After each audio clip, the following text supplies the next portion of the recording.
The game had barely ended. The cleats were still dirty. The chalk lines were still fresh on the field.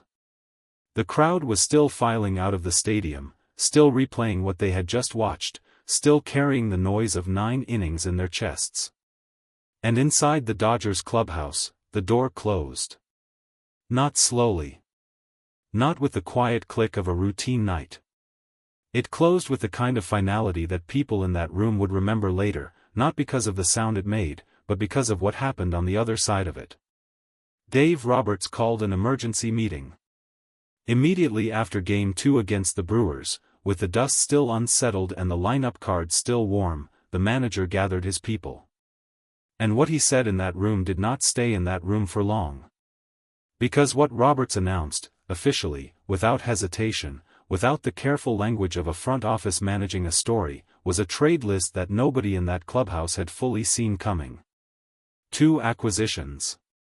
Confirmed. $150 million. And somewhere in that room, Shohei Ohtani slammed his hand on the table. Why wasn't my opinion asked? The air in the room shifted in a way that numbers cannot capture and highlights cannot show.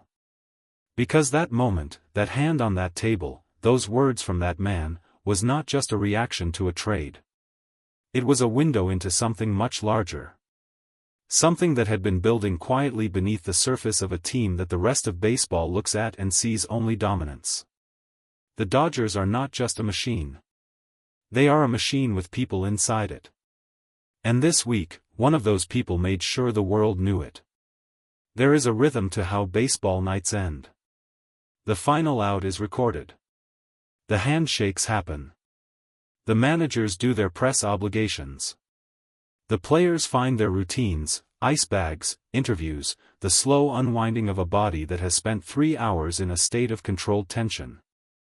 Roberts broke that rhythm. He didn't wait for the morning. He didn't schedule a session for the following day, when everyone would be rested and the emotions would have settled and the words would come out more carefully. He called the meeting immediately. Right there. Right then. In the compressed and honest space that exists in a clubhouse in the minutes after a game, before anyone has had time to prepare a face for what's coming. That choice alone said something. When a manager calls an emergency meeting immediately after a game, not before, not the next morning, but immediately after, it means the information cannot wait. It means the decision has already been made, the paperwork is already in motion, and the only thing left is to tell the people it affects before they hear it somewhere else. Roberts knew that. He had been in baseball long enough to understand that the worst thing a manager can do to a clubhouse is let it learn something important from a notification on a phone screen. So he gathered them. He stood in front of them. And he told them. 2 trades. Officially confirmed. $150 million committed in a single announcement, on a single night, in a single meeting that nobody outside that door had been expecting. The baseball world would find out in the morning. The Dodgers found out right there. $150 million. Say that number slowly. Let it sit. Because in a sport where money moves constantly, where contracts blur together and transactions pile on top of each other until individual deals lose their definition, this one demanded to be felt separately. $150 million, committed in one night, announced in one meeting, pointed in one direction. The Dodgers were not patching a weakness. They were not filling a gap or addressing a specific statistical deficiency that the analytics team had flagged in a late-season report. This was the kind of financial commitment that signals something larger, a statement of intent that goes beyond the current roster, beyond the current season, beyond even the current playoff picture. Andrew Friedman had seen what the rest of the league was building. He had run the numbers, read the projections, sat in the rooms where the future of this organization gets mapped out. And what he and the front office decided, in the period leading up to this moment, was that standing still was not an option. The 2 acquisitions that Roberts announced that night represented the Dodgers' answer to a league that has been quietly, steadily, and with great determination trying to close the gap. The league had been working. Los Angeles had been watching. And then Los Angeles moved. The details of both acquisitions carried the kind of specificity that front office decisions earn after months of evaluation, scouting reports, medical reviews, contract negotiations that stretch across time zones and time zones of patience. None of that happens in a single night. All of it had been happening, quietly, in the background, while the team was playing games and the public was watching box scores. Roberts announcing it immediately after Game 2 was not the beginning of the story. It was the moment the story surfaced. But here is where the story stopped being about money.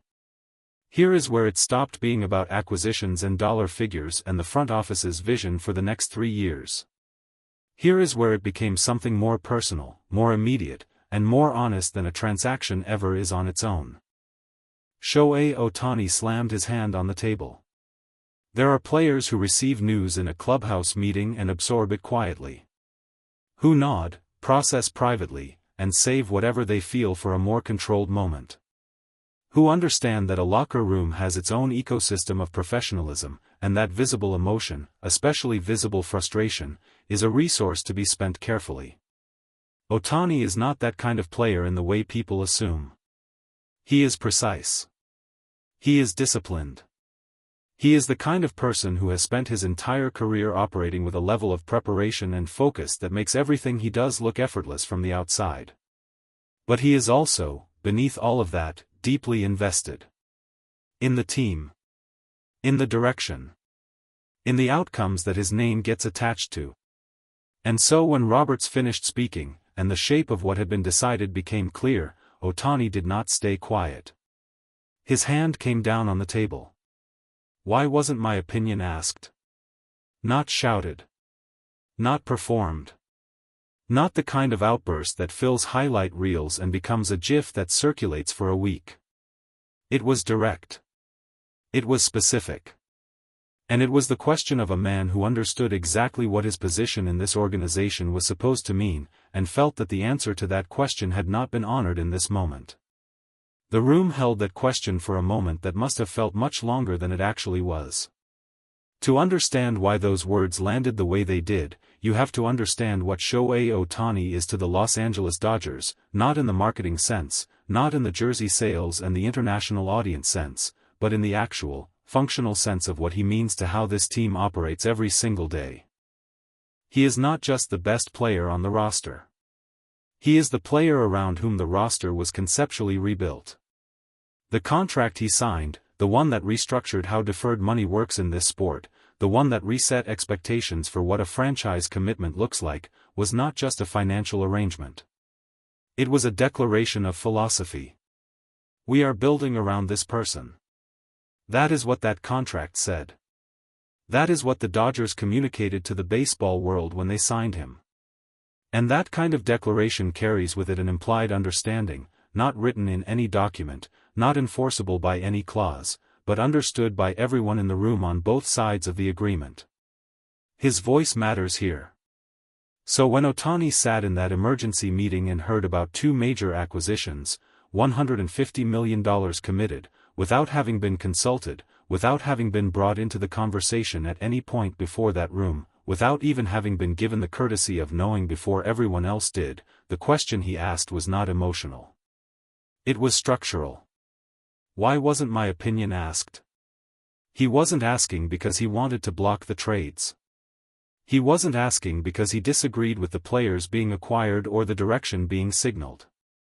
He was asking because the process, the way this happened, the way it was delivered, said something about how decisions get made in this organization that he needed an answer to. That is a different kind of question entirely. And it deserved a different kind of answer. Dave Roberts has managed in Los Angeles long enough to understand that his job is not just to fill out a lineup card. His job is to hold together a roster full of extraordinarily talented, extraordinarily competitive, extraordinarily proud people, and to make the decisions that keep that group pointed in the same direction, even when those decisions are hard. This week, he made a hard decision. Or rather, he delivered one. The acquisitions were not his alone. The $150 million was not his money to spend or his call to make unilaterally. He was the person in the room. He was the one who stood in front of the team and said the words.